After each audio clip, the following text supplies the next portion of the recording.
Yes, they are. What a series. Welcome into First Take. Thank you so much for hanging with us here. Skip Bayless, Molly Karam, Stephen A's in San Francisco. He was covering the game last night. Guys, how we doing? Still hyped? I'm great. Absolutely. Got the finals we all wanted. That is a fact. I know I'm much better than Kevin Durant and Russell Westbrook are at this moment. Well, who isn't? That's correct. Thank you. All right, guys, let's work. Let's get into this rematch here. So last night, the Warriors became the third team to win a conference finals after trailing 3-1. Golden State outscored Oklahoma City 29-12 in the third to take control of the game and make it back to the NBA Finals. But first, let's react to Game 7 here. Stephen A., break it down. What happened last night? Well, what happened, if you really want me to get straight to the point, is this. There were three superstars. I consider Klay Thompson a star, no doubt. But there were three superstars that were supposed to be on the court last night. Only one showed up, and he happened to be playing for the Golden State Warriors. And his name is Steph Curry, the reigning two-time league MVP. He showed up when it counted most, closed in the fourth quarter, finished with 24 points in the second half, finished the game with 36 points and 7 3-pointers, and put on an absolute show. It was just that simple. And while that was transpiring, whether it be with the 29-12 run in the third quarter, whether it be in the aftermath of Klay Thompson, who started off 0 for 7 and then got hot, hitting 4 3-pointers in the second quarter, regardless of any of that, while this was transpiring, Russell Westbrook was struggling, and Kevin Durant was a virtual no-show for the first 3 quarters. Wasn't even attempting shots. He was efficient, hit 4 of his 5 shots, played an efficient first half, tried to get others involved. But there are moments where your greatness is called upon. It's required because you sense what's transpiring, and at some point in time, you have to stop the bleeding. The Oklahoma City Thunder don't have one individual who can stop the bleeding. They have 2, and neither of them showed up to stop it when it counted most. Certainly, you're going to look at a variety of other things. Klay Thompson hitting 6 3-pointers, the bench, the Anderson Varejãos, the Leandro Barbosas, the Sean Livingstons, DeAndre Iguodala, who started actually going through all of that. You're going to think about their contribution, which enabled Steph Curry to rest and what have you. But in the end, the game was there for both people to have. And Steph Curry said, "It's mine. You're not getting it." And Kevin Durant and Russell Westbrook had no response, not when it counted most. Kevin Durant got a little hot in the fourth quarter, got a bit more aggressive, should have been aggressive a bit earlier. And as I said before, with great talent comes great responsibility. You have to recognize the moment. We know that Kevin Durant's a superstar. We know that he's one of the best players in the world. We know what he's capable of doing because we've seen him do it year in and year out over the course of his 9-year career. He is lethal. To go those 3 quarters by just attempting 12 shots just seemed inexcusable, particularly when the moment called for so much more because of what Steph Curry was doing. That's what it came down to me, Skip. You know, we've been talking about Steph Curry all year long on this show, and there was a point late in the year, maybe early in the playoffs, where we both agreed we ran out of superlatives. And look, I'm going to boil this down for me to this. In the end, Golden State's basketball character ran deeper than Oklahoma City's. Golden State's basketball IQ ran much higher to me when it mattered most than Oklahoma City's. But in the very end, this little 6'3" willowy, slender guard named Steph Curry had a will that was just too strong for Oklahoma City's will. Whatever burns inside of Kevin Durant and Russell Westbrook could not match what burns inside of Steph Curry, because in the end, Stephen A., in Game 5 and in Game 6 and in Game 7, Steph Curry was just too good for Oklahoma City. However you want to boil that down, slice it, dice it, he was just too good. Intangibly, intangibly, you just finally knew, you sat back last night and knew that when the game was on the line, when it mattered most, Steph was going to do whatever it took to win that basketball game. And again, he had a whole lot of help from the second best shooter in the world in Klay Thompson, who merely made 17 of 29 threes in games 6 and 7. And when they needed him most to just keep them afloat, as they were down 13 in both of those games, 6 at Oklahoma City, 7 last night at Oracle, down 13, Klay was a big difference maker. Klay kept them on life support in those moments. But Stephen A., in the end, I'm going to say what I said yesterday. I keep hearing from people, and I heard from a whole bunch of them via text last night at halftime, who say that Steph's knee is maybe 50%. It may require some sort of surgical cleanup procedure after this season is over. And Stephen A., you saw what happened at the end of the half, right?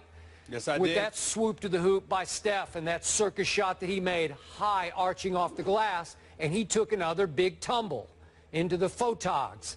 And it looked like he grabbed his bad knee. His left knee, yeah. And so I'm thinking, man, the bad knee just looked like it got aggravated. It looked like it got worse. And as you just pointed out, in the third quarter, Golden State won 29-12. It was Oklahoma City's lowest output of the whole playoffs for a quarter. 12 points for Oklahoma City.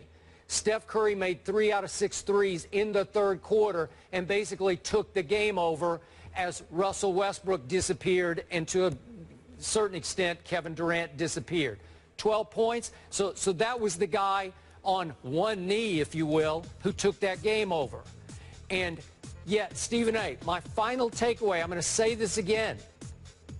There were long stretches of this series when I felt so wrong about Oklahoma City, because they not only look like the better team, they look like the dominant team to me. In long stretches of this, even last night, did you have any doubts in the first half occasionally? I mean, they're up 13 with 6 minutes to go in the first half, and I'm thinking, man, they just might be able to make this stand up, because you do have 2 of the top, 5 players in the world in Durant and Westbrook, and you just thought, man, that's just too many points. Once again, life support for Golden State, and once again, the 2-time MVP, now unanimous MVP, was the unanimous best player on the floor when it mattered most. Your thoughts? Well, there's a couple of other things that I wanted to point out. Number one, I like Billy Donovan a lot. I think Billy Donovan has proven, no disrespect, because I like Scott Brooks. Do I think he's worth $7 million a year to be the coach in Washington? No. I don't believe he's worth $7 million a year. But what the coaches are getting in terms of $4 to $5 million would have been more in that ballpark. But Billy Donovan has proven to me to be a better postseason coach than Scott Brooks thus far, just because of his willingness to roll the dice and to make changes. And the one thing that disappointed me last night was watching them in the second half. Billy Donovan didn't do that. They got back in the hero ball. Every play was in isolation, one-on-one. There was no movement of the basketball, and the guys around them was uninspired to play basketball with them, because those guys were not getting the other guys the ball. Dion Waiters couldn't make shots, but he came out ferocious, Skip, in an attack mode, and he was the only one. If you look at the minimal amount of shots that Steven Adams and Enes Kanter took in Game 7 last night, it was Dion Waiters who was the one getting them the ball. I would agree. Not Russell Westbrook, not Kevin Durant. Yep. It didn't happen, you know, and he was in attack mode. Steven Adams is ferocious, you know that. Yep. And then I looked at it and I said, what's going on here? And so they stopped moving the basketball in the second half. They weren't giving the other guys the ball. They got back into that hero ball, which is obviously not very smart. And I've had a Hall of Famers. Skip, I've had at least 5 Hall of Famers speak to me in the last 24 hours and say, OKC has the talent to compete with anybody. This is a championship squad. Unfortunately, what happens is you sit back and you wait for them to make a stupid mistake. That is what opponents do. And you wait to capitalize on it, because the elite teams are patient enough to say, just take your time, relax, They will not let you down. Skip, in a funny kind of way, basketball's version of an accident waiting to happen. And that's exactly what transpired last night. And so when you look at it from that perspective, you got to give Golden State credit because obviously it was an elite performance by an elite player, and Klay Thompson certainly helped. But in the end, you do find yourself scratching your head and a bit perplexed at what you saw from a lethal Oklahoma City team with two of the top 5 players in the world that somehow, some way, one decided not to show up until the fourth quarter. The other was struggling so hard he appeared over anxious and out of control and couldn't seem to get it going. Again, it wasn't a choke job. Game 6 was a choke job. Game 7, they just lost their way because the level of composure you would like them to have, Golden State already has. They play intelligent basketball when it counts. Oklahoma City does not. Which brings me back, if you will allow me to a theme I have expressed over 7 years on this show.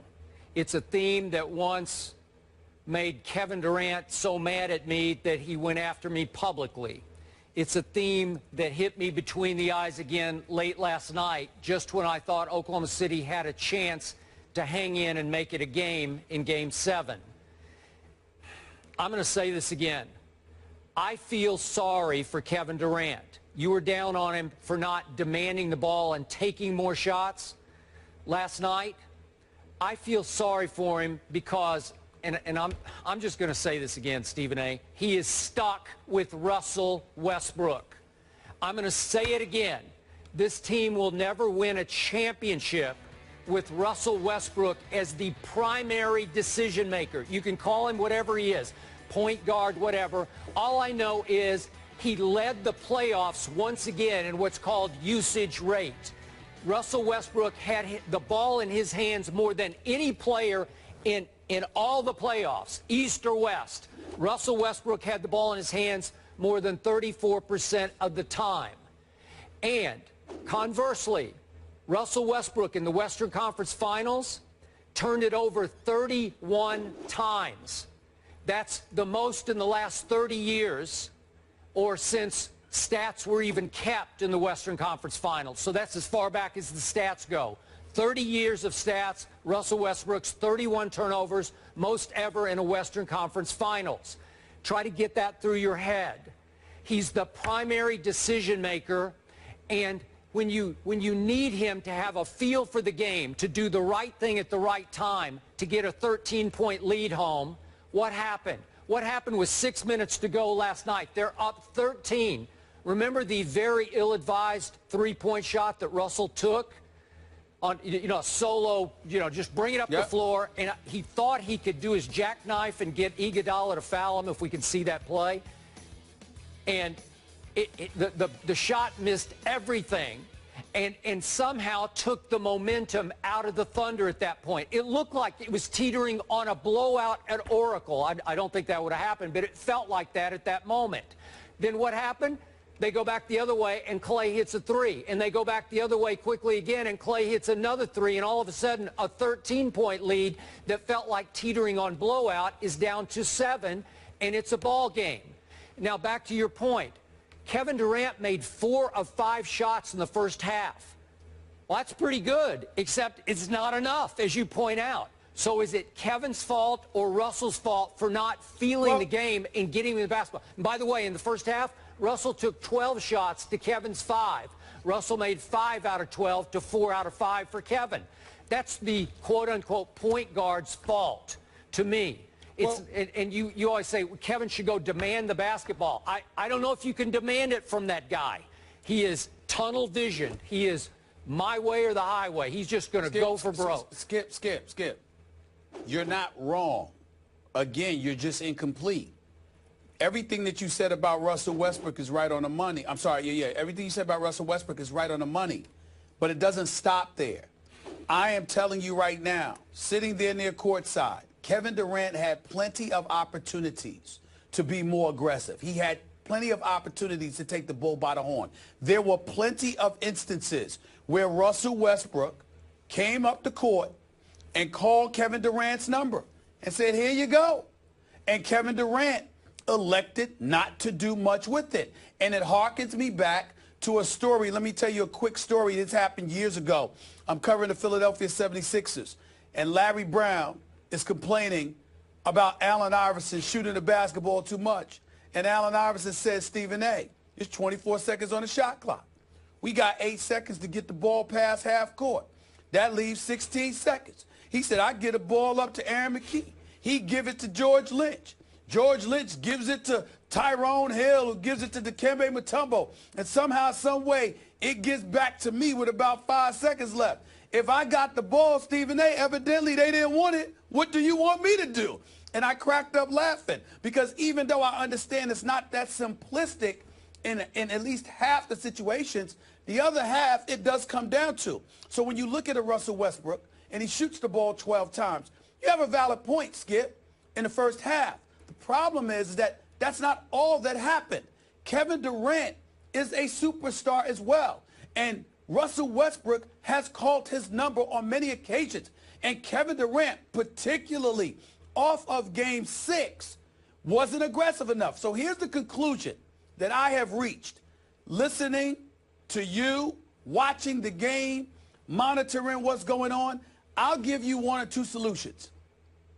Kevin Durant and Russell Westbrook either needs to part ways, or Sam Presti needs to find a way to go out and get somebody like a Mike Conley from the Memphis Grizzlies, who's going to be a free agent. Because Conley can defend, Conley can run a show, Conley ain't about all the splash and dash and all of that. He is, he's systematic and methodical in his approach. You need a guy like Conley. Take Russell Westbrook, put him at the 2, and leave Kevin Durant where he is. If you could keep this roster intact and get your hands like on a point guard like a Conley, which I don't know if they can do that, by the way, because they certainly don't have the cap space. But if you could find a way to get a Conley while keeping this roster intact and make him your point guard, that's fine. The problem with Russell Westbrook is I think we've gotten to a point where when he goes up, no matter the triple-doubles, no matter how great he can be, when it gets tight, somebody else needs to be making the decision. I agree. And that's what it comes down to.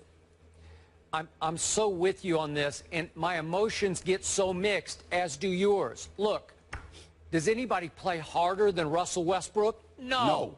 Does anybody make any more spectacular swoop to the hoop plays? Nobody does.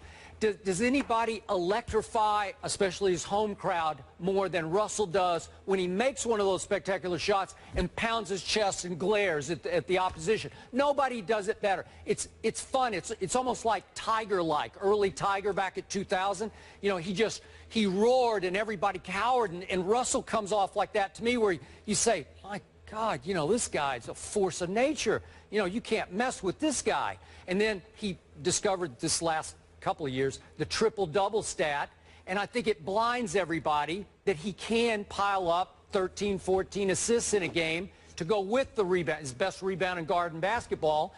But what gets overlooked are the turnovers, the poor decisions, the lack of vision of what needs to happen when to get a 13. What's that? Something else is missing too, Skip. You know what that is? I watched a team that appeared incredibly relaxed and comfortable and, dare I say, euphoric with Steph Curry. I watched a team that appeared rattled, periodically bickering, you know, and not cohesive enough with Russell Westbrook. That is correct. Well said. And by the way, I got to bring this up, and I don't want to beat it to death, but Russell Westbrook, and we talked about it the next day on the show, he dared, after the Game 5 loss in Oakland, when they're up, you know, they're up 3-1, that made it 3-2 going back home, he dared to laugh at a question about Steph's defense.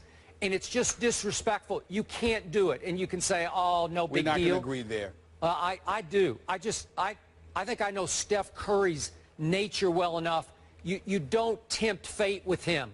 You don't push those buttons. Yep. You don't push those buttons. You don't push those buttons. You don't push those buttons because of what he can do offensively. Correct.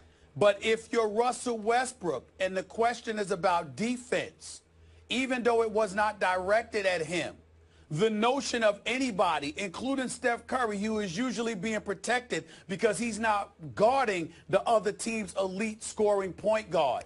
It is laughable to somebody like a Russell Westbrook and others when somebody talks about Steph's defense and guarding them, not just because they question his defense, but also because he's usually being protected. Russell Westbrook has to go out there and try to guard Steph Curry.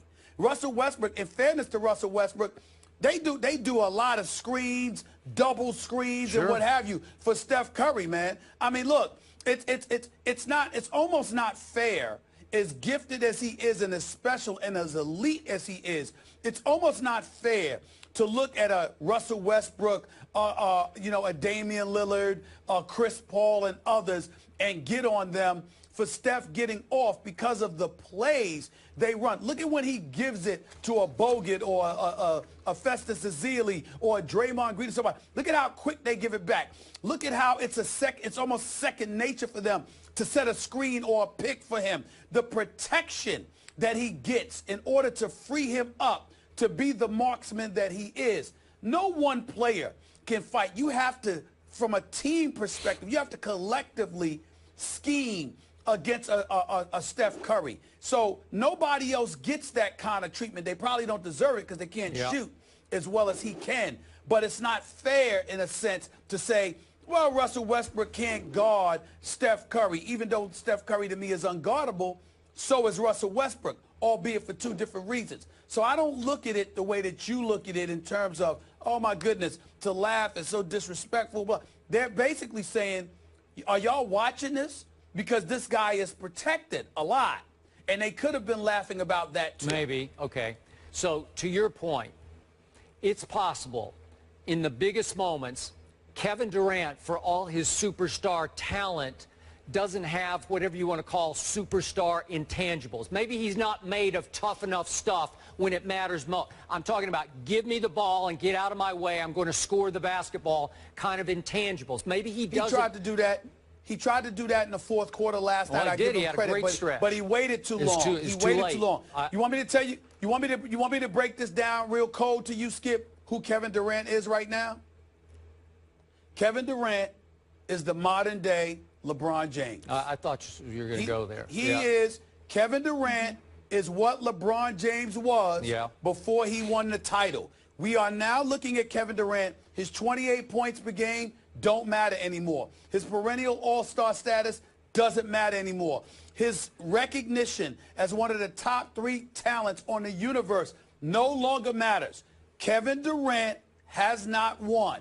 Kevin Durant is approaching his 10th year in the NBA. He is one of the most lethal scorers we've ever seen, and he doesn't have one single championship to show for it. So from this point forward, everything that Kevin Durant does in the regular season means absolutely nothing. I'm with you. All that matters now with Kevin Durant is this.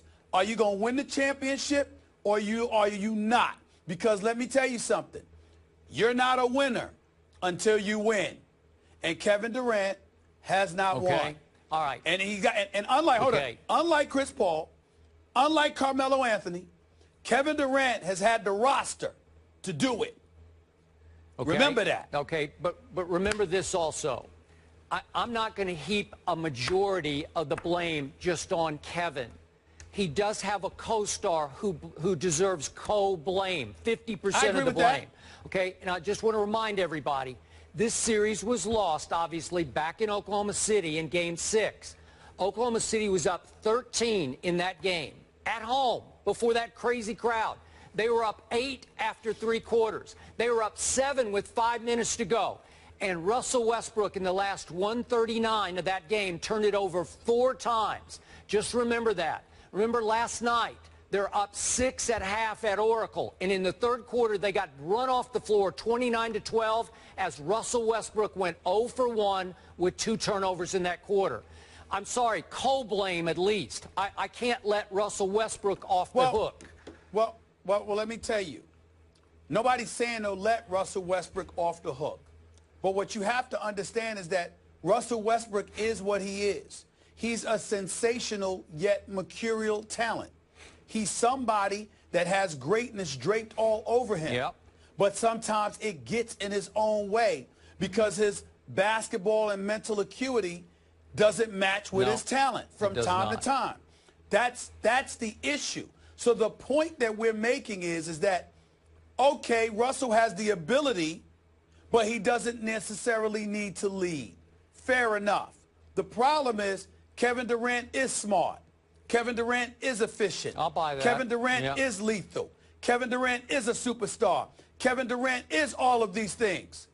And you've allowed this to evolve around you. You have. And then have the temerity, the unmitigated goal to allude to the possibility of leaving as if it's somebody other than you that is the cause of this demise. Yeah. Your greatness demands this. How many superstars with Kevin Durant talent can sit up there and say, well, I have Russell Westbrook and now Steven Adams and a Serge Ibaka, you know, and the crew that I have with an elite executive like Sam Presti, with an owner who's willing to cut the check, with a coach who's proven the man can coach, with an assistant like Mo Cheeks who was coaching his butt off last night, by the way, all right? And somehow, some way, I need to leave that situation.